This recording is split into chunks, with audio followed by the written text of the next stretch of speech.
what is your business problem और वो business problem को मैं different tools लेके curate करके कैसे solve कर सकता हूँ, that is what we do. I don't sell services, we don't sell services, we sell business solutions. तो सर आजकल डिजिटल मनी मार्केटिंग के अंदर कौन सा कॉमन मिथ है जो आरओआई को लेकर है? एक तो है डिजिटल मार्केटिंग को लेके common myth is more traffic equal to more results. That definitely is obviously wrong if you think about it. Common sense सबको है. The second biggest myth that लोग क्या सोचते हैं, it's a magic wand. In 1 year, I'll be a $1 million company, $1 billion company, a unicorn. That doesn't happen. Things take time. So there is no instant results. अच्छा, viral marketing करनी चाहिए क्या किसी को? वायरल मार्केटिंग ब्रांड का disaster बन सकती है क्या? Zomato did a campaign for virality. हर जगह था MCBC, but that became a huge issue. There was a big backlash and they had to take it down and they had to apologize. So viral is very good. करना चाहिए, पर वो time सोचना चाहिए. And to me, spirituality is exceptionally important, and that becomes a way of life. So even today in business, spirituality is very important. And entrepreneurship में ये और so every step you're going forward, but sometimes you don't see that destination. So dharma is very important in terms of following your duty, which is the work that you've taken up.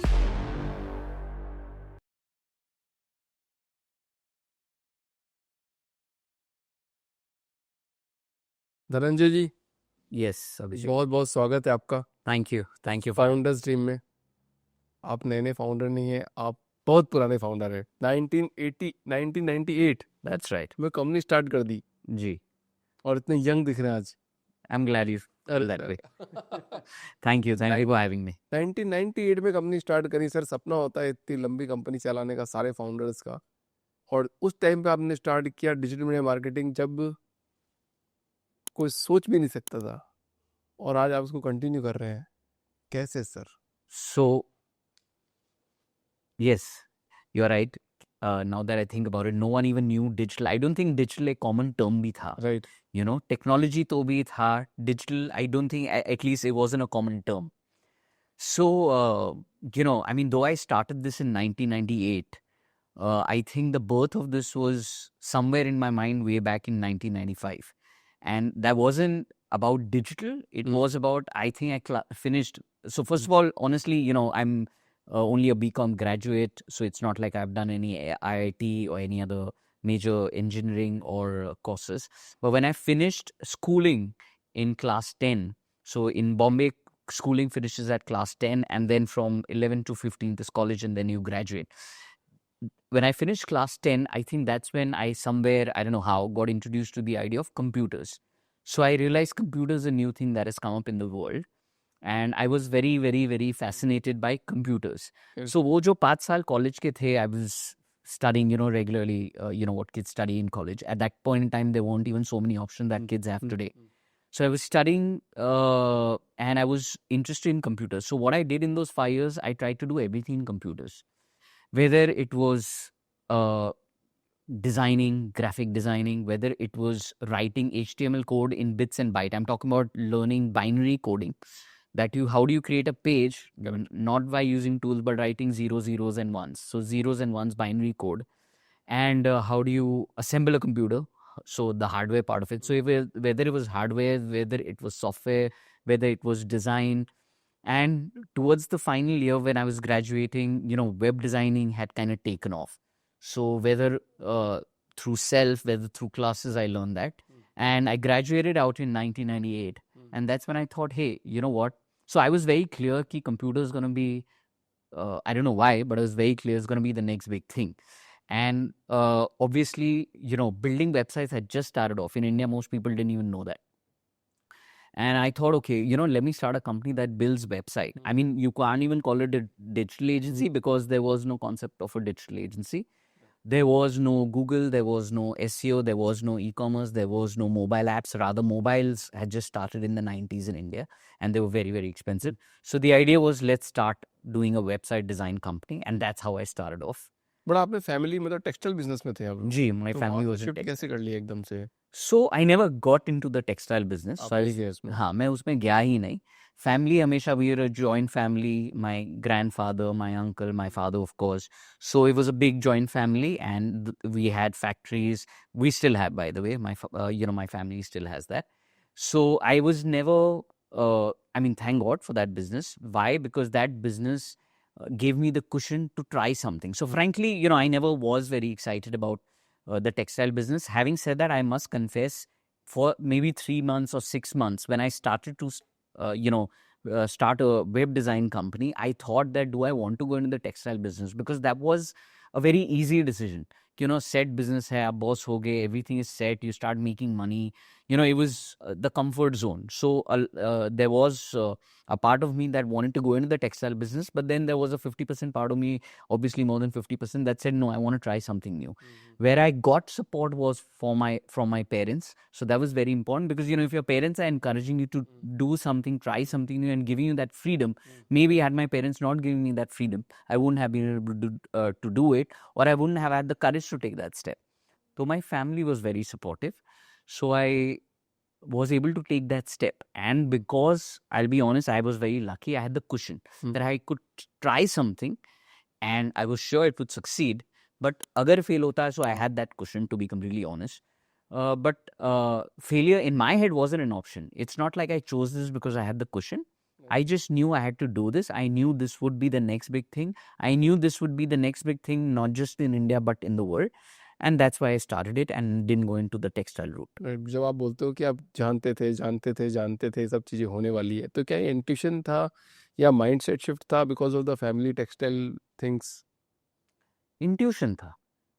Intuition था. You know, there was... और ये सब क्या spirituality से आता है कि आप स्टार्टिंग से स्पिरिचुअल थे जब कॉलेज पास आउट कर लिए? कैसे हुआ मतलब ये? हाँ. So I don't know वो intuition कहाँ से आया, but definitely intuition था. I think it was kind of obvious. The writing was on the wall कि, you know, computers is going to disrupt everything. But मैं शायद में तो 2002 2004 2004 के आसपास मेरे पापा भी कंप्यूटर आए थे, मैं भी बहुत ऐसा करा था, सीखा था चीज़ें, बट मेरे को ऐसा नहीं लगा कि ऐसा computer will be very big thing. Well, क्यों luckily मुझे लगा, क्यों लगा मुझे नहीं पता. अच्छा, Yeah. बट स्पिरिचुअल कनेक्शन था क्या उस टाइम पे? बिकॉज स्पिरिचुअल कनेक्शन नहीं होगा तब तक आप ये सब चीज़ें नहीं कर सकते, इंट्यूशन नहीं लेके आ सकते। See, spirituality to me is the most important part of my life or my being. I feel all of us are spiritual beings, whether we accept it or not, admit it or not. And that's my belief. And to me, spirituality is exceptionally important. And that becomes a way of life, right? So even today in business, spirituality is very important. Now, if I elaborate on it, there are many aspects. I think if we connect spirituality with business or work, we can have one podcast episode just on that. I think actually that's a great topic. How do you do, how do you link spirituality in work life? I think that can be a whole topic. But in short, spirituality, or I'm the follower of, the Bhagavad Gita, teaches two main things, apart from many other things, but in context to work: dharma and righteousness.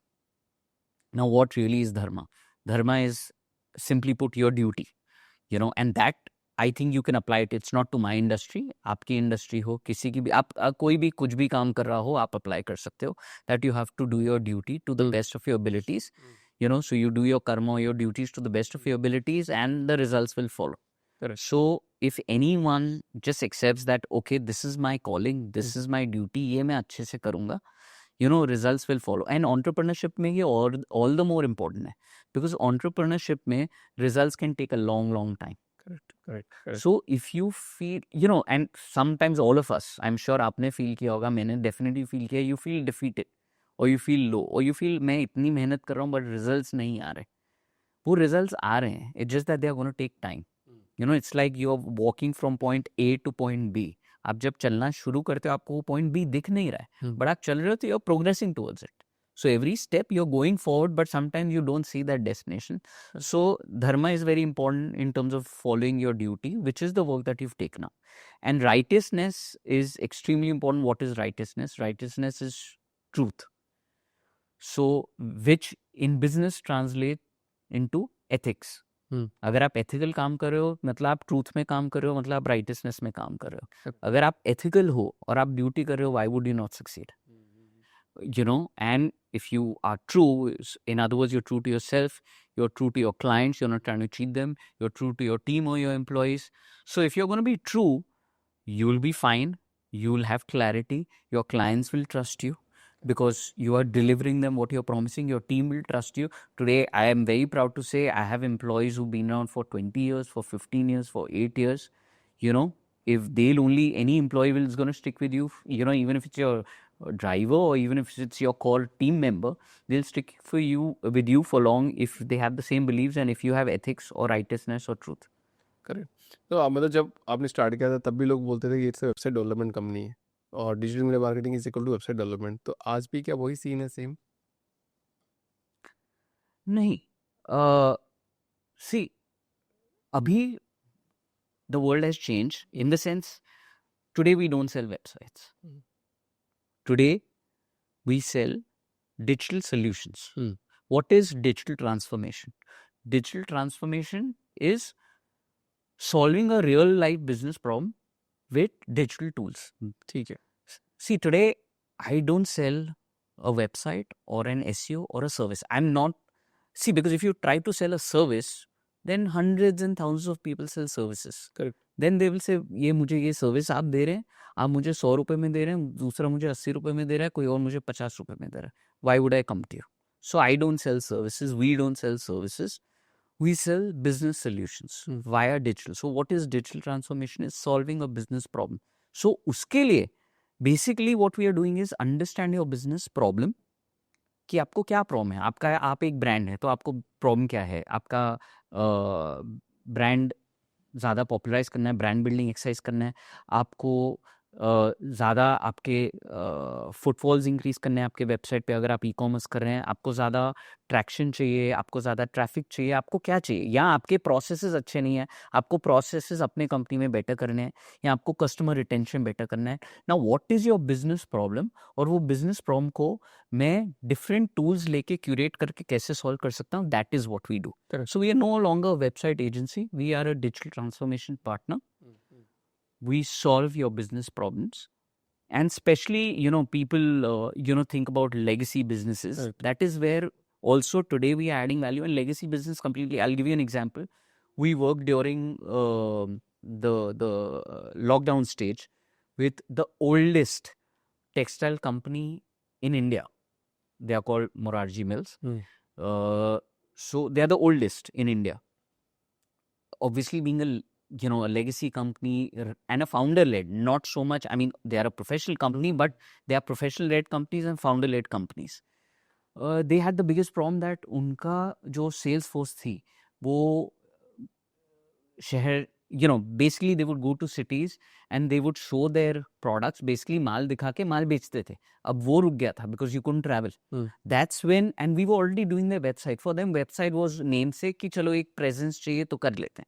But that's when we said, boss, what is your problem? So they said, our problem is our sales are dropping because we have new products. We can't go door to door and we can't show it. So we build a digital platform where their B2B buyers, this is not even B2C, they could log in, they could see the products, they could see the pricing, they could negotiate on the pricing and sell products online. So even a legacy company like that adapted digital transformation as a tool to solve a business problem and help business succeed. Correct. तो sir आजकल digital money marketing के अंदर कौन सा common myth है जो ROI को लेकर है?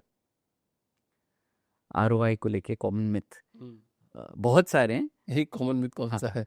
मैं आपको एक दो बता सकता हूँ. एक तो है डिजिटल मार्केटिंग को लेके common myth is more traffic equal to more results. बस ट्रैफिक, कि ज्यादा ट्रैफिक आएगा तो ज्यादा रिजल्ट आएगा. That definitely is obviously wrong if you think about it. Common sense सबको है, but while selling that sounds exciting. आज कोई भी because it's actually the quality of traffic, not the quantity of traffic. So अगर quality, अगर आप कुछ चीज बेच रहे हो एक पर्टिकुलर ब्रांड की, particular quality की, particular price point की, you just don't need the amount of numbers. So what happens is an agent, a lot of times we have clients and they say, okay, I want my traffic to go double, triple, 4 times.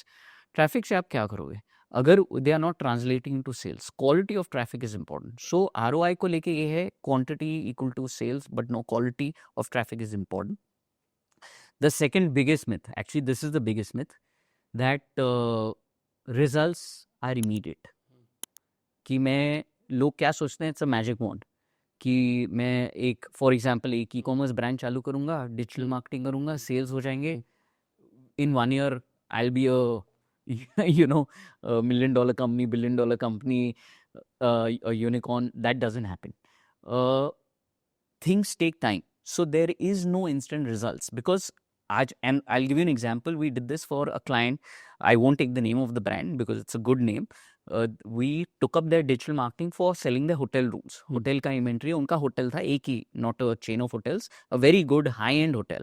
You know, at that point, I'm talking about 6-7 years ago, their rooms were selling for about 15,000 rupees a night. तो digital marketing चालू की. They said हमें cost पर acquisition एक customer लाने का 7-8 हज़ार रुपए लग रहा है back then. So they said 15,000 का तो रूम है, तो हमारे लिए लॉस मेकिंग हो रहा है. Correct. Because that was in the first month. That was 3 महीने भी नहीं हुए थे. पहले मंथ में बोल दिया. पहले मंथ में एक तो क्लाइंट आ रहे हैं, ऐसा नहीं हो रहा है, बट आप बोल रहे हो कॉस्ट ऑफ एक्विजिशन 8,000 है, मेरा रूम 15,000 का है, तो it's loss making. So what happens is आज आपका कस्टमर डे वन पे नहीं बनता है. आज आप कोई ब्रांड की ऐड इंस्टाग्राम या फेसबुक पे देखोगे, आप शायद इग्नोर भी कर दोगे. जिस दिन आपको वो ब्रांड की या वो प्रोडक्ट की नीड होगी, शायद आप गूगल करोगे, शायद आप वो टाइम भी देखोगे, शायद नहीं खरीदोगे. शायद आपने न्यूज़लेटर पे साइन अप किया और you will see the LinkedIn post और you will get a email newsletter. और सो फिर किसी दिन आपने शायद 6 महीने बाद वो प्रोडक्ट लिया. What caused that? Was it that email? Was it that Instagram ad? Was it that Google ad? Was it the SEO that they... all of the above. Correct. You don't see a brand and buy it. It's all of the above. So these things take time. आज अगर मेरे को एक social media engagement करना है, मुझे अपना brand बनाना है, मुझे SEO करना है, 6 से 12 महीने लगते हैं. So the biggest myth actually with ROI is that they are instant results. Correct. Whereas they take time. Because also जितना एक प्लेटफॉर्म, लेट्स से मेटा और गूगल एज अ प्लेटफॉर्म, वो जितना आपके ब्रांड के साथ और आपके ऑडियंस के साथ ट्रेन होता है, उतना आपका परफॉर्मेंस बेटर होता है, आपका कॉस्ट पर एक्विजिशन डाउन होता है. तो आजकल मतलब इतनी सारी कंपनीज, आप तो इतने टाइम से कर रहे हो, तो digital media marketing companies fail क्यों जाती है? टेक्नोलॉजी के कारण होती है, लोगों के कारण होती है, प्रोसेस के कारण होती है? एजेंसीज फेल कि कंपनीज कहाँ फेल होते हैं? एजेंसीज कहाँ फेल होती हैं?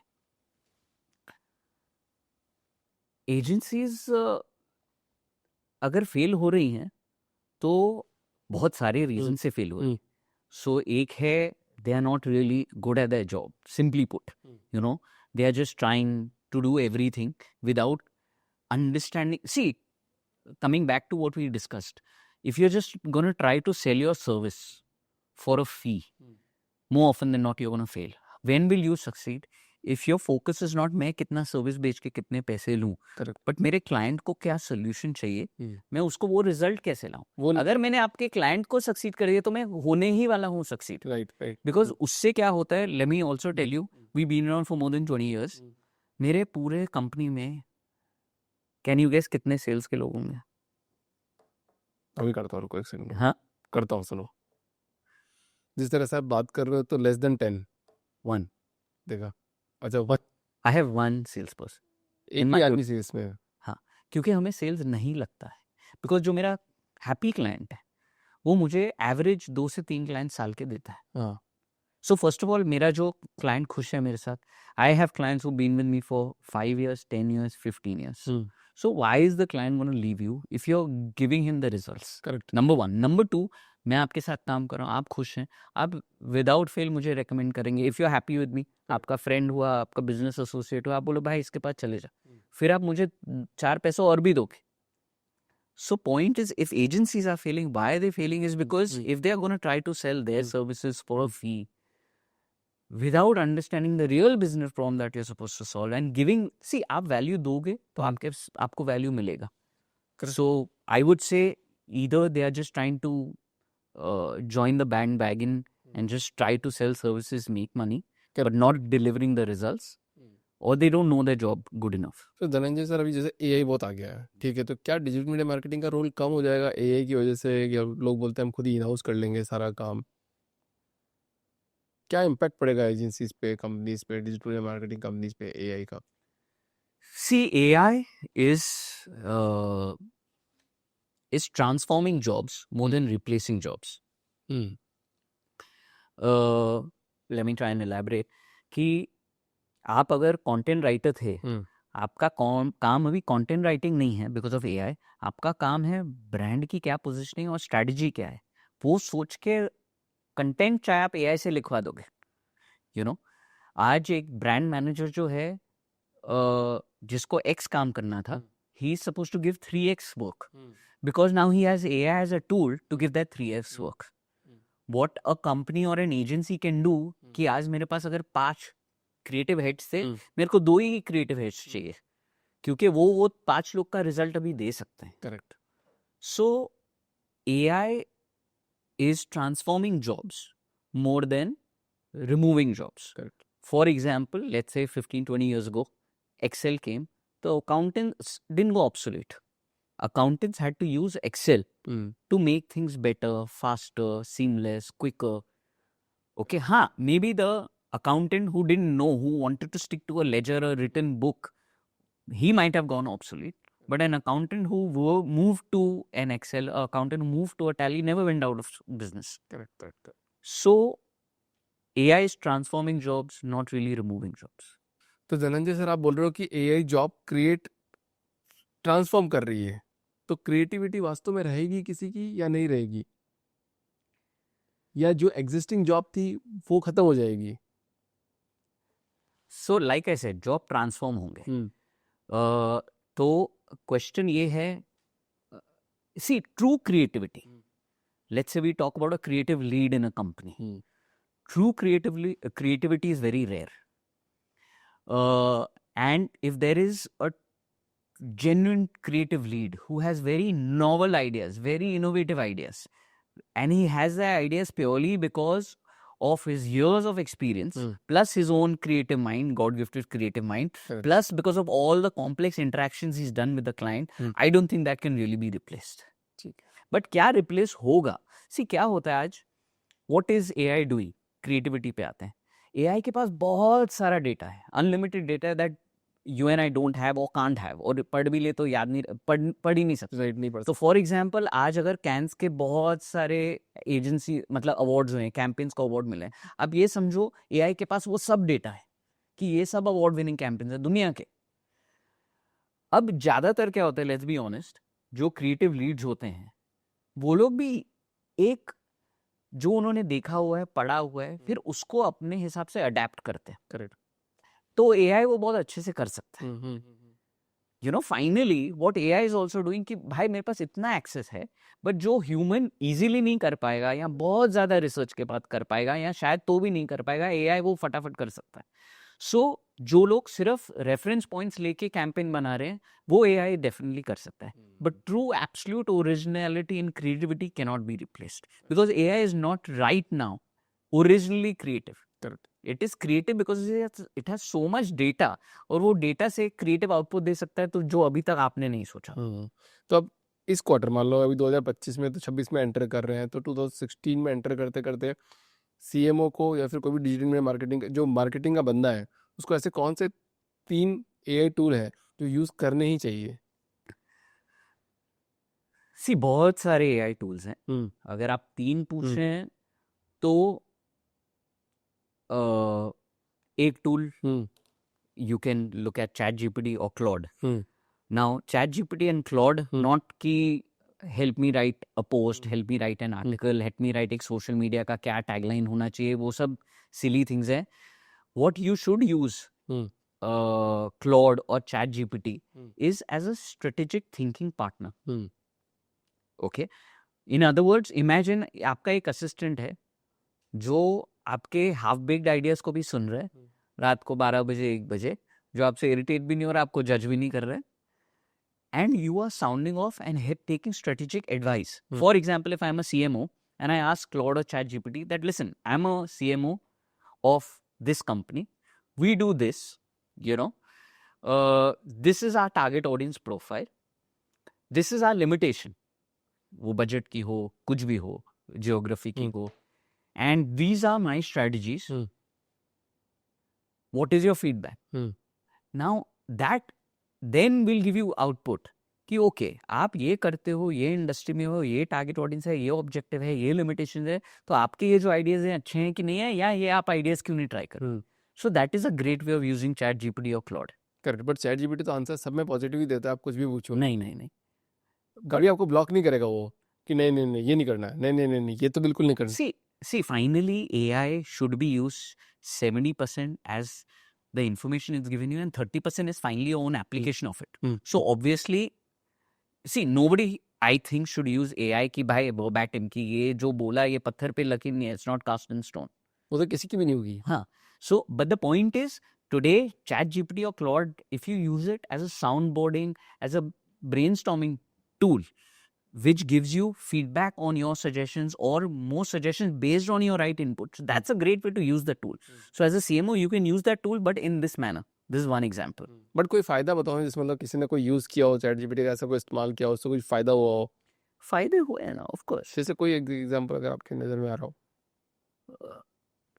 Example, I mean, कि ऐसी ब्रांड की स्ट्रेटेजी इस तरह से चैट जीपीटी से बनाई गई और ऐसा कुछ हो गया, नहीं या फिर हमने कोई ही डायलॉग किया है हमारे क्लाइंट्स के लिए, अच्छा जहाँ हमने see again we are not saying ChatGPT को हमारा एक्स क्लाइंट है हमारे लिए स्ट्रेटजी दो, दैट्स कंप्लीटली अनक्रिएटिव. बट अगर हम बोलते हैं कि हमारा एक रियल एस्टेट में क्लाइंट है जिसकी टारगेट ऑडियंस है कि उसको सिर्फ HNI से बात करना है क्योंकि वो रियल एस्टेट में है, वो सिर्फ 5 करोड़ के ऊपर के फ्लैट्स बेच रहे हैं, वो सिर्फ मुंबई रीजन या ये रीजन में है, क्योंकि एंड उनका लिमिटेशन ये है कि उनको कैंपेन करना है, बट कैंपेन का ऑब्जेक्टिव सिर्फ ये है कि उनको अपने इन्वेंट्री के लिए लीड जनरेशन करना है, एंड एक और लिमिटेशन है कि ये सिर्फ इतने बजट में करना है या ये प्लेटफॉर्म पे करना है क्योंकि उनकी टारगेट ऑडियंस है. अब आप हमें बताओ कि कौन से प्लेटफॉर्म्स पे करना चाहिए, क्या टाइप की अप्रोच होना चाहिए, किस टाइप का कंटेंट होना चाहिए. So that is what they will give, but you have given enough inputs and you also sometimes given your suggestions कि हमारे हिसाब से, एक एग्जांपल बताता हूँ, यहाँ पे A/B टेस्टिंग बहुत अच्छा हो सकता है. ठीक है, कि हमारे हिसाब से हम कैंपेन A रन कर सकते हैं, B या C, सबके आप हमें मेरिट्स डीमेरिट्स बताओ. It's like almost brainstorming with your internal team. It's like for 5 of us sitting and saying भाई मेरे पास ये 3 कैंपेन है, even before you go to a client and understand the merits demerits. So it's a strategic thinking partner. So finally you need to have that judgment. Correct. That's why I said 70% उसको काम करना है, 30% आपकी judgement ही काम करनी होगी. तो Dhananjay sir, आपको ऐसा लगता है कि आजकल ब्रांड सारे ये बोल रहे हैं कि हम तो खुद ही इन हाउस कर लेंगे सारा काम, हमको एजेंसी की जरूरत नहीं है? I don't think brands ये बोल रहे हैं, एंड ब्रांड्स कर नहीं सकते और करना भी नहीं चाहिए. And I'll tell you a very simple reason why. That's a no-brainer कि brands should not go to agencies. And I'm not saying that because I own an agency. Brands should do what they are meant to do. अगर आप fashion में हैं, your focus should just be fashion. अगर आप realty company है, आप real estate में, आप BFSI कंपनी, आप BF, तो आप जो कंपनी जो आपका कोर बिजनेस और कॉम्पिटेंसी है, आप उस पर ही फोकस कीजिए. Obviously you get a CMO who handles your marketing. Correct. But agencies के थ्रू ही करो, बिकॉज अगर आप खुद के लोग रख लोगे, एक एग्जांपल लेते हैं, let's say I am a fashion brand और let's say I am a BFSI brand, I am a mutual fund company, मैं सब इन हाउस ही करूंगा. उसमें क्या हो जाएगा, number 1 you will hire 3, 4, 5 people, because आज डिजिटल में इतना कुछ है. There is websites, there is SEO, there's digital marketing, there's social media, there's performance marketing, there's CRM integration, there are mobile apps, there are other ORM tools. तो आपको 3, 4, 5, 6 लोग तो लगेंगे इन हाउस. करेक्ट. अगर आपको कुछ भी एजेंसी को नहीं देना है, number 1. Number 2, they come with their limited experience. आपने एक बंदे को लिया, उसको जो इतना आता है वो ही आता है, और वो आपकी इंडस्ट्री में जितना सीख पाएगा उतना ही सीख पाएगा. एंड उसको भी बियॉन्ड द पॉइंट कंप्लेसेंसी आ जाएगा. Beyond the point he will also finally leave your company. Correct. And what is happening is, वो आपकी चलो बहुत अच्छी टीम भी है 7-8 लोग की, first of all getting that team, retaining that team, और वो now you are limited to that idea. Correct. Agency में क्या हो रहा है, आप जब एजेंसी को हायर कर रहे हैं, that agency today I am dealing with, today if you see our portfolio, we have clients across verticals. So the exposure that this team, an agency team normally has across verticals is so high that जो एक बंदा जो सिर्फ real estate के marketing में अटका हुआ है, उसका वो उतना exposure ही नहीं होगा. Correct. So with an agency, the amount of skill set you can get, the amount of exposure and know-how you can get, you can't get with the in-house team. And secondly, in-house team is not so easy to replace. Suddenly आपको पसंद नहीं आया, you can't say next month से भाई, not as easily. Obviously you can replace people.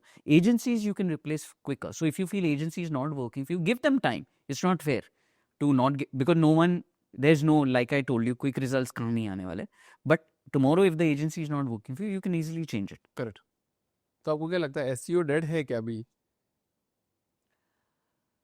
Not at all, not dead dead. नहीं है तो agencies क्या गलत कर रही है अभी? It's not dead at all. The fundamental of SEO has changed or is changing. It's not fully changed, but it is changing. पहले क्या था SEO? पहले means अभी भी relevant है वो, but आज से 1 साल पहले what was the only objective of SEO? Get me top rank on Google. That was the be all end of SEO. बस हाँ, पहले पेज पे पहले नंबर पे. हाँ, और पहले पहले पेज में भी आ गए तो चलो ठीक है. नहीं, उसके बाहर भी निकाल के दे दो, पहले पेज से भी बाहर, मतलब एक टॉप अप आ जाए गूगल पे. हाँ, so पहले SEO was just coming on SEO on Google. पहले SEO was just coming on Google, first ranking or first page of Google. That was SEO. Today, आज आप Google को कुछ पूछेंगे तो वो AI समरी देता है या वो AI ओवरव्यू देता है. In other words, वो एक आपको एक आंसर दे रहा है. People are getting used to answers, not 10 links to choose. करके देखो क्या, जैसे मैं लिखूँ फॉर्म पे, जैसे इस पे गूगल पे जाता हूँ मैं भी. हाँ, इसमें गूगल है क्या? सफारी में गूगल है. यहाँ लिखूँ मैं जैसे पॉडकास्ट, फाउंडर्स पॉडकास्ट लिखूँ. Founders podcast is a very specific term. You search for founders podcast in India. हाँ ठीक है.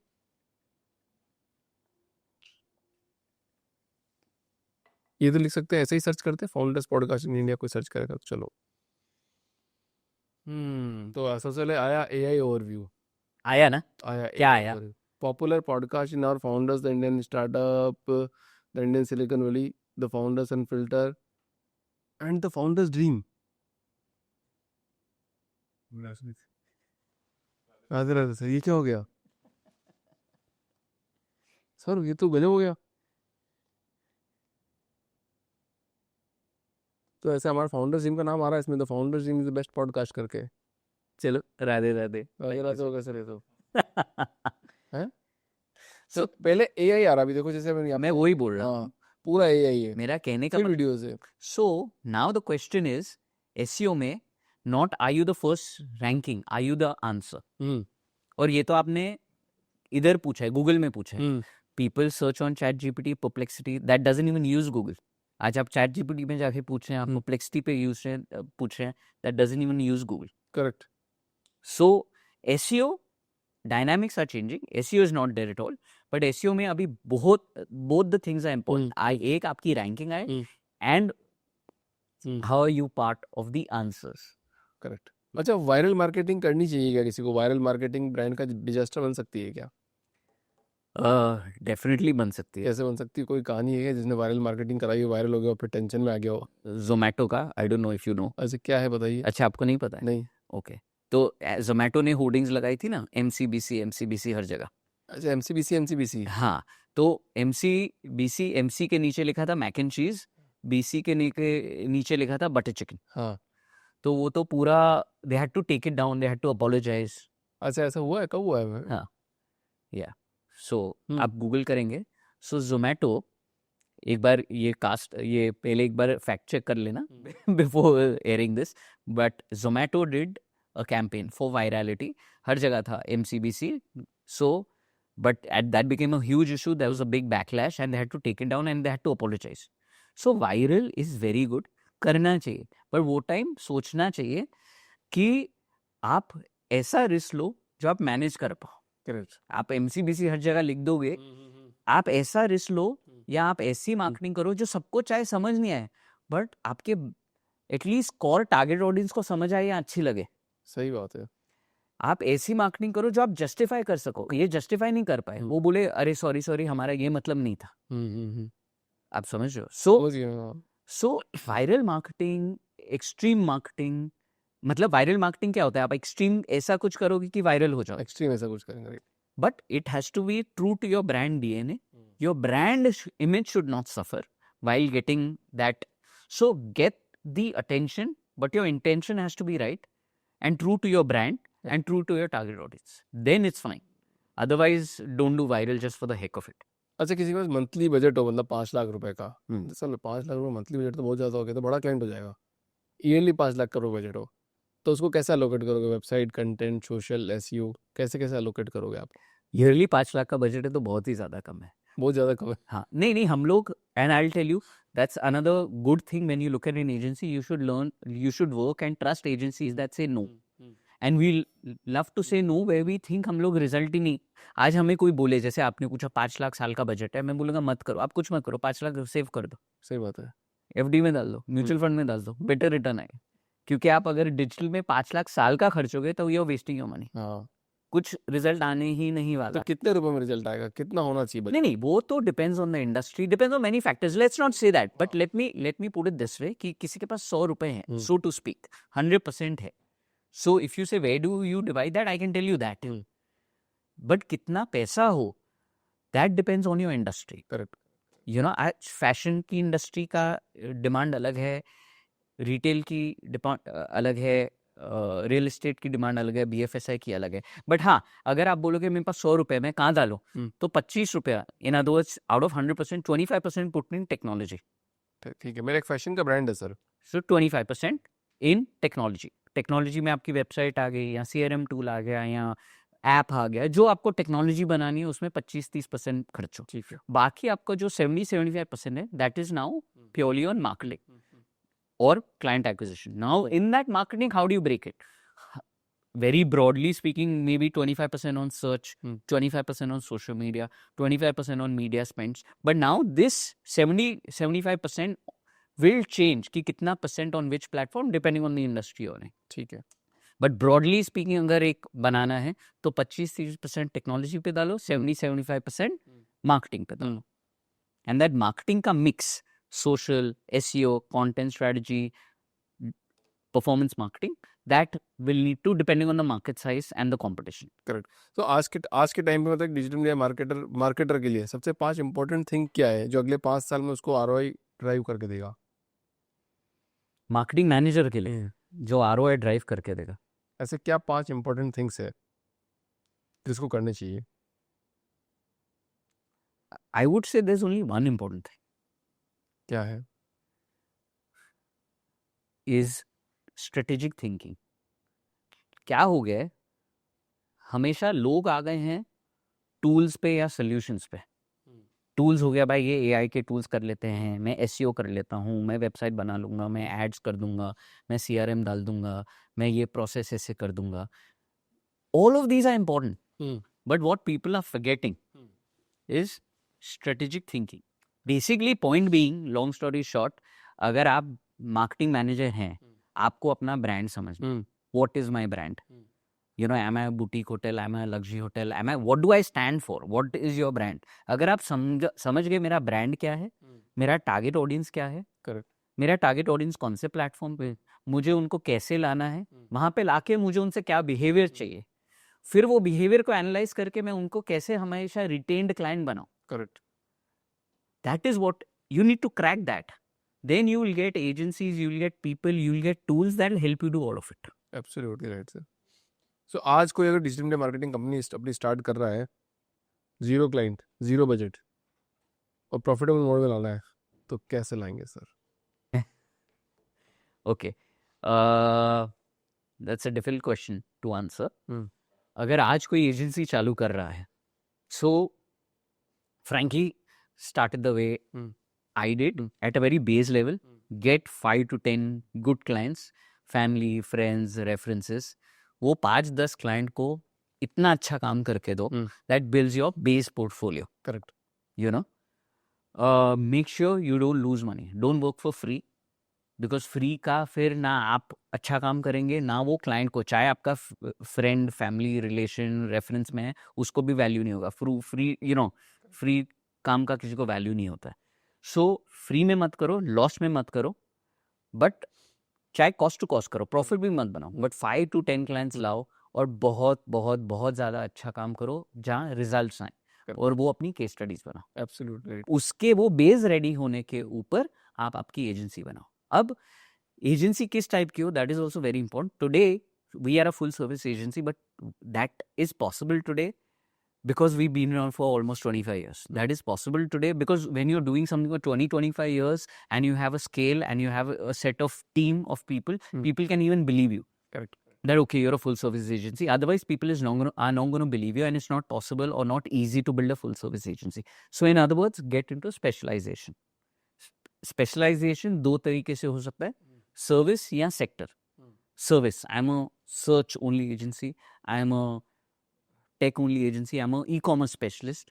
यहाँ तो आपने एक सर्विस पकड़ लिया कि I'm gonna be king at this. Correct. कि ई-कॉमर्स है तो मेरे पास ही है और कोई नहीं, no one is king in it. यहाँ industry, real estate, you know, BFSI, कोई भी आप इंडस्ट्री पकड़ो. So first of all get those clients and start, have a good case study, choose a service and or an industry and be very strong at it. And at least for the first 2 years as an agency founder, make sure you have very limited fixed expenses. Fix expense. ज़्यादा team मत बढ़ा दो जहाँ आपको मालूम है आप salary भर रहे हो, आपके जिम में you are just living with stress of paying salaries और ऑफिस रेंट और whatever. So first 2 years try to be as lean as possible and don't have too many fixed expenses and try to get fixed revenues, try to get retainers. So then you know आपने 1 साल 2 साल 3 साल काम किया, आपका monthly revenue fix हो गया 5 लाख 10 लाख 15 लाख जो भी हो. You know, it might be 10 lakhs a month, it might be 1 crore a month, but try and get, because then at least you can gauge your growth, you can gauge your income every month. And broadly speaking, you can get into 2 segments, which is high ticket, few clients. That's the segment we are in, you know. So clients come here, but very high ticket. So then you have big margins and good margins and you're giving, or low ticket but many clients. Many clients. तो आपका margin thin है, but client बहुत है. बहुत सारे, but वो आप सिर्फ कर सकते हो if you have an SOP, if you have SOPs where you can give results instantly, Right. where there is no debate, where there is फटाफट. बहुत सारे क्लाइंट्स के मार्जिन कम है बट आपकी डिलीवरी में SOP फिक्स्ड है, उसको वो ही मिलने वाला है consistently. So you can choose one of these models and go with it. बहुत बढ़िया सर. अनंजय जी, एक आखिरी सवाल इस पॉडकास्ट का, यंग एंटरप्रेन्योर के लिए, ठीक है, ऐसी क्या चीज़ है जो उनको सीखनी चाहिए इन वन वर्ड? सीखनी चाहिए, वन वर्ड में तो नहीं आंसर दूंगा. हाँ. और थोड़ा मैं क्लीशे आंसर दूंगा जो फाउंडर्स को, एंटरप्रेन्योर्स को, एजेंसी फाउंडर्स को ध्यान में रखना चाहिए. One is, I mean cliche answer ये है, there is nothing works like hard work and consistency. Hard work is also not enough. Consistently doing the same thing again and again and again and again. That's one. Number 2, obviously, domain knowledge. आपको जो करने जा रहे हो उसका domain knowledge thorough होना चाहिए. Otherwise, obviously, आप hard work भी कर लो, knowledge ही domain का नहीं है, तो आप नहीं succeed होने वाले हो. And profitability. Whatever you do, छोटा काम, बड़ा काम, it should be profitable. Correct. Don't say हाँ मैं अभी नुकसान में कर लूँगा, बाद में देख लूँगा. Profitability is very key for you to survive. Otherwise, you know, कब तक, you know, don't be in the dream कि मैं फंड होते रहूँगा या ये हो जाऊँगा. कब आएगा? Profitability is key. And lastly, do your dharma with righteousness. बहुत बढ़िया सर. Yeah. माहौल 25 साल से कंपनी चला रहे हो, हाँ मेरे इंस्पिरेशन बन गए हो. No, not at all. Thank you so much sir. Thank you. Podcast. Thank you. Thank you.